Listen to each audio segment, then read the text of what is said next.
তো ভাইয়া এখন শিখবো ১ নাম্বার যেটা টেন্স, প্রেজেন্ট ইনডিফিনিট টেন্স। এখন দেখো ভাইয়া হিউজ পরিমাণ লেখা লিখেছি। ভয় পাওয়ার কিছুই নেই। একটু দেখে নাও তোমরা। এরপর আমি বুঝাইয়া দিচ্ছি। তো ভাইয়া দেখো আমি একটু বেয়াদ ইউজ করলে কোনো সমস্যা আছে? একটু ইউজ করলাম। এখন দেখো আমি লিখছি প্রেজেন্ট ইনডিফিনিট টেন্স মানে প্রথমটা। এখানে লিখছি বাংলায় চিনিবার উপায়। তোমাকে তো বাংলায় চিনতে হবে, তাই না? একটু আন্ডারলাইন করে দিই যে বাংলায় চিনিবার উপায় এটা। আমি লিখছি দেখো ভাইয়া, বাংলা বাক্যের ক্রিয়া শেষে ক্রিয়া মানে কি? যেটা দ্বারা কাজ করা বোঝায়। তুমি দেখো আমি একটা এক্সাম্পল দিছি। এই দেখো মালা বাড়ি যায়। মালা একটা নাম ভাইয়া, তাই না? বাড়ি হচ্ছে এটাও একটা নাম। কিন্তু যায় মানে তুমি যাইতেছো, মনে করো যে স্কুল থেকে তুমি বাড়ি যাইতেছো অথবা বাড়ি থেকে স্কুলে যাইতেছো, তুমি কিন্তু কাজ করতেছো, ওইটাকে বলা হয় ক্রিয়া। ওই ক্রিয়ার সঙ্গে স্বরেয় অথবা স্বরেয়া বা স্বরেয়ার পরিবর্তে আকারও হইতে পারে, রস্যই ২৯ এ ইত্যাদি থাকবে। এখানে দেখো এই ক্রিয়ার সঙ্গে দেখো তুমি ২৯ আছে, ২৯ আছে। আমি এটা লিখছি কিনা ২৯ লিখছি। তার মানে বাংলাতে তুমি এইগুলো চিহ্ন দেখে বুঝতে পারবা, মানে পূর্ণাঙ্গ টেন্স মানে ভাই বুঝতে পারতেছো।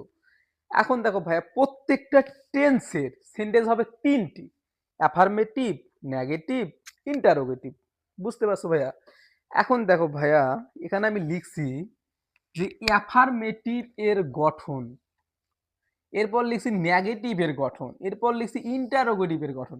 আমি তো বললাম ৩টা সেন্টেন্স হবে এবং আমি একটা নোট দিছি ভাইয়া, নোট। এই নোটটা মুখস্থ রাখতে হবে।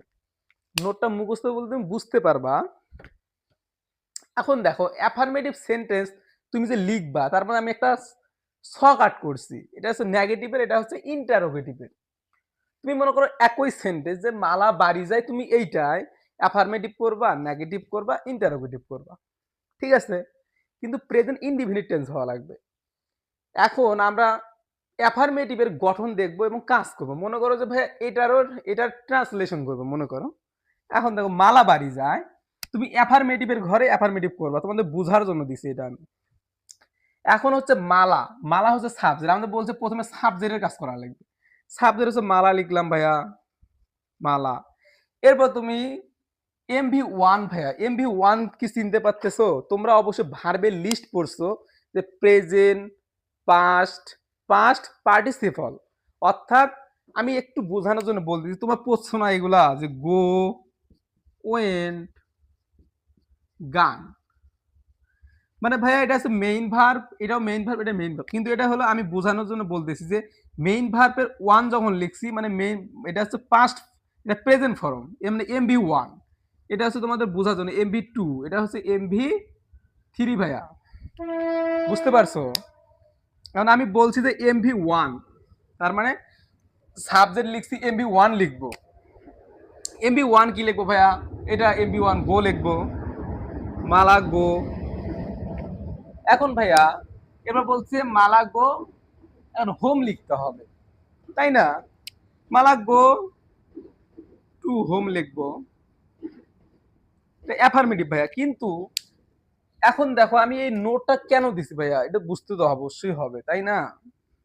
এখন এই নোটটা আমি এই কারণে দিছি যে সাবজেক্ট থার্ড পারসন সিঙ্গুলার হলে MV1 এর সাথে এস বা এস যোগ করতে হবে।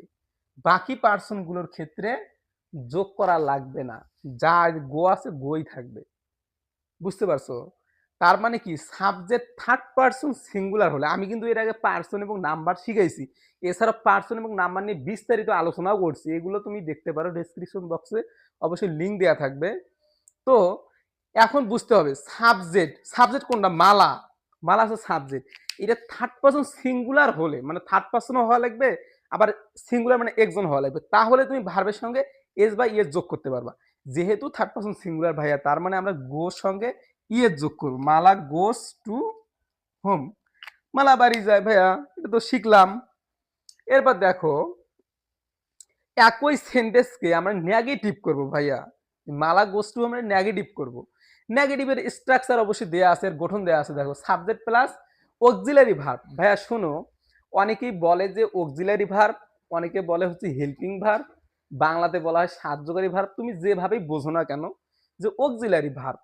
এখানে হচ্ছে ডু ডাস, মানে প্রেজেন্ট ইনডিফিনিটের ফিক্সড দুইটা অক্সিলারি ভার্ব, মানে হেল্পিং ভার্ব, সেটা হচ্ছে ডু এবং ডাস। এখন তুমি যখন প্রেজেন্ট ইনডিফিনিট টেন্সের অ্যাফার্মেটিভ করবা, তখন তোমার অক্সিলারি ভার্ব লাগবে না। মানে তোমার 12টা টেন্সের মধ্যে 2টা টেন্সে অক্সিলারি ভার্ব লাগে না, সেটা হচ্ছে প্রেজেন্ট ইনডিফিনিট টেন্স এবং পাস্ট ইনডিফিনিট টেন্স।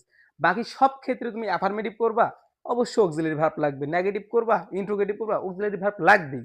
কিন্তু এই দুইটাতে যে লাগে না, আর এই দুইটারই ব্যবহার হচ্ছে বেশি ভাইয়া, কারণ একটু ব্যতিক্রম যে। এখন দেখো আমরা এটাকে নেগেটিভ করবো ভাইয়া, অটোমেটিক আমরা নেগেটিভের গঠনে চলে যাবো, সাবজেক্ট লিখবো। সাবজেক্ট কি? মালা। ঠিক আছে, দেখো ভাইয়া গঠন দেখবার করবো মালা। এরপর দেখো ভাইয়া বলছে অক্সিলারি ভার্ব ডু ডাস। এখন ডু লিখবো নাকি ডাজ লিখবো ভাইয়া, এটা নিয়ে কনফিউশন হওয়ার কোনো বিষয় নাই। তুমি এখানে অবশ্যই দেখবা, এটা আমি লিখে দিচ্ছি কি, সাবজেক্ট থার্ড পারসন সিঙ্গুলার হলে এমভি ওয়ান এর সাথে এস বা ইএস যোগ হয়, বাকি পার্সন গুলোর ক্ষেত্রে বসবে না। এটা অ্যাফার্মেটিভ লিখে দিচ্ছি, মানে অ্যাফার্মেটিভের ক্ষেত্রে যে ভাইয়া তোমার এই যে অক্সিলারি ভার্ব লাগে না, এই কারণে এস বা ইএস এর ব্যবহারটা আছে। কিন্তু নেগেটিভের ক্ষেত্রে এবং ইন্টারোগেটিভের ক্ষেত্রে অবশ্যই ডু অথবা ডাজ বসাইতেই হবে। এর কারণে পরে দেখো আরেকটা লাইন লিখে দিছি, আর সাবজেক্ট থার্ড পারসন সিঙ্গুলার হলে অক্সিলারি ভার্ব ডাজ বসবে, বাকি পার্সন গুলোর ক্ষেত্রে ডাজ বসবে না। বাকি পার্সন মানে কি, থার্ড পার্সন সিঙ্গুলার হলে ডাজ বসবে, থার্ড পার্সন প্লুরাল হলে ডু বসবে, সেকেন্ড পার্সন হলে ডু বসবে, ফার্স্ট পার্সন হলেও ডু বসবে ভাইয়া। ঠিক আছে, তার মানে মালার সঙ্গে আমরা ডাজ বসাবো, এটা ক্লিয়ার, তাই না? মালার ডাজ।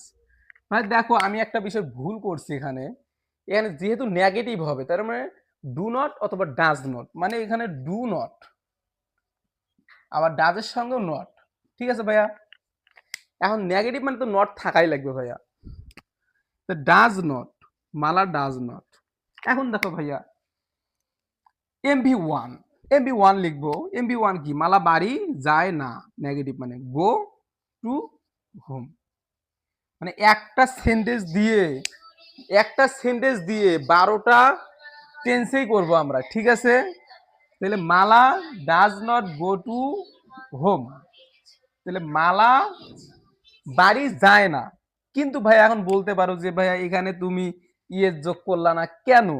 তার মানে ভাই বোঝো, আমরা যেহেতু হেল্পিং ভার্বে ডাজ নট বসাইছি, মানে থার্ড পারসন সিঙ্গুলার হলে যে কি বসাইতে হবে সেটা তো বসাইছি, এদিকে আর কাজ নাই ভাইয়া। যখন হেল্পিং ভার্ব নিজেই সম্পন্ন করলো এই জিনিসটা, তখন আমরা মনে রাখার জন্য তুমি ডাজ বসাইছো। দেখো ভাই এখানে ইয়েজ আছে, দেখো ডাজের মধ্যে, তুমি এখানে আর এদিকে কোনো কাজ নেই, যেহেতু এখানে কাজ করছো সাবজেক্টের পরে অক্সিলারি ভার্বের সঙ্গে যদি এই কাজটা করো, পরবর্তীতে গো সঙ্গে কোনো এস বাই এস দেওয়া যাবে না। ঠিক আছে, এটা মনে রাখতে হবে। গো টু হোম লিখলাম ভাইয়া। এবং ভাইয়া দেখো আমরা ইন্ট্রোগেটিভ করবো না, ওই সেন্টেন্সটাকে ইন্ট্রোগেটিভ করবো মনে করো। ইন্ট্রোগেটিভের স্ট্রাকচার দেখো ভাইয়া, অক্সিলারি ভার্ব আগেই বসাইতে হবে। তার মানে অক্সিলারি ভার্ব যা আগে বসাবা, ডু বসাবা নাকি ডাজ বসাবা, এটা তো অবশ্যই সাবজেক্টকে নির্ধারণ করা লাগবে। সাবজেক্ট কি? মালা না, মালা হচ্ছে থার্ড পারসন সিঙ্গুলার, তার মানে তুমি ডাজ বসাবা প্রথমে। এখন দেখো আমরা লিখলাম ডাজ, ডাজ, ডাজ লিখলাম ভাইয়া। এখন দেখো বলছে সাবজেক্ট লিখতে হবে, সাবজেক্ট কি? মালা, তাই না? অবশ্যই মালা লিখলাম, মালা। এরপর দেখো ভাইয়া বলছে যে হলো এমবি ওয়ান। এমবি ওয়ান কি? এমবি ওয়ান হচ্ছে গো টু অ্যান অবজেক্ট বা আদার্স, এগুলো যা হতে পারে। তুমি ডাজ মালা গো টু, মানে এটা হচ্ছে হলো অক্সিলারি ভার্ব, এটা হচ্ছে সাবজেক্ট, এটা হচ্ছে হলো মেইন ভার্ব, আর এইটা হচ্ছে মনে করো অবজেক্ট। বা এরপরে তুমি যদি এভরিডে দাও, যে does Mala go to home everyday, এটা হচ্ছে আদার্স এর মধ্যে পড়বে। ঠিক আছে, তিনটা বিষয় ক্লিয়ার রাখবা, যে সাবজেক্ট, এরপর হচ্ছে অক্সিলারি ভার্ব, এরপর হচ্ছে মেইন ভার্ব, তার মানে তোমার বাক্য রাইট। এরপরে তুমি যা যা দিবা দিবা, এটা ক্লিয়ার। অবশ্যই কিন্তু চিহ্ন, এই চিহ্ন দিতেই হবে ভাইয়া, প্রশ্নবোধক চিহ্ন যেহেতু প্রশ্নমূলক। এখন তো মানেটা কি? মালা বাড়ি যায়, মালা বাড়ি যায় না। মালা কি বাড়ি যায়? মানে একটা সেন্টেন্স দেখো আমরা তিনটা করলাম, হয়তো বা এখন বলতে পারো যে ভাইয়া তুমি থার্ড পারসন সিঙ্গুলার দিয়ে করাইলা, থার্ড পারসন অথবা এখানে আছে, আমরা কোন ক্ষেত্রে আবার ডু বসাবো এটা বুঝাইলা না। এখন দেখো ভাইয়া, আমি যদি এখানে তোমাদের সেকেন্ড পারসন দিই, যে ইউ, ইউ এটা মনে করো অ্যাফার্মেটিভের ঘটনা। অ্যাফার্মেটিভ দেখো তুমি সাবজেক্ট এমবি ওয়ান লেখা লাগবে, ইউ, এখানে কিন্তু আমরা গো টু হোম লিখবো। হ্যাঁ, অবশ্যই বুঝতে পারছো যে থার্ড পারসন সিঙ্গুলার হলে শুধুমাত্র এস বাই এস যোগ করব। বাকিগুলোর ক্ষেত্রে এস বাই এস যোগ হবে না। অতএব আমরা এখানে যোগ করি নাই ভাইয়া। এটা নেগেটিভ করবা। তাহলে ইউ লিখলাম। এখন দেখো ভাইয়া, তুমি ডু নট লিখবা নাকি ডাজ নট লিখবা? কোনটা লিখবা? ইউ যেহেতু থার্ড পারসন সিঙ্গুলার না, তার মানে তুমি অবশ্যই ডু নট লিখবা। You do not go to home. ভাইয়া, you do not go to home লিখলাম। এবার দেখো ওইটাকে তুমি নেগেটিভ করবা ভাইয়া। মনে করো যে নেগেটিভ, তার মানে কি ডু অথবা ডাজ আগে লিখতে হবে। আর সাবজেক্ট কি এর উপর বিবেচনা করে তুমি ডু এবং ডাজ কোনটা লিখবা। যেহেতু ইউ হচ্ছে সেকেন্ড পার্সন, মানে থার্ড পার্সন সিঙ্গুলার না, তার মানে বাকি পার্সনগুলোর ভিতরে পড়ে গেছে। তার মানে আমরা অবশ্যই ডু লিখবো ভাইয়া। দেখো ডু, তারপর সাবজেক্ট দেখো ভাইয়া, এক্সট্রা সাবজেক্ট দেখো, তারপর দেখো যে do subject plus main verb, go to home others, তার মানে সেকেন্ড পার্সন। তুমি কি বাড়ি যাও, সেকেন্ড পার্সন। তার মানে আমি ডুর ব্যবহার দেখাইলাম এবং ডাজের ব্যবহারও দেখাইলাম। ঠিক আছে ভাইয়া। এরপর দেখবা তুমি ফার্স্ট পার্সন দিবা। যখন ফার্স্ট পার্সন দিবা তোমাদের বাড়ির কাজ দিলাম ভাইয়া, তুমি আই দিয়ে করবা। এই আই দিয়ে 3টা বাক্য করবা। ঠিক আছে ভাইয়া। তারপর তোমার আরেকটা কাজ দিলাম, তুমি দে দিয়ে করবা 3টা বাক্য। এরপর 5 নাম্বার দিলাম তোমাদের উই দিয়া করবা। মানে আই দিয়ে তোমার অ্যাফার্মেটিভ বাক্যটা কি হবে, নেগেটিভ কি হবে, ইন্টারোগেটিভ কি হবে, দিয়ে কি হবে, উই দিয়ে কি হবে। তো ভাইয়া এরকম ভাবে আমরা এর পরের টেন্সটি শিখবো। এখন প্রেজেন্ট ইনডিফিনিট টেন্স কমপ্লিট।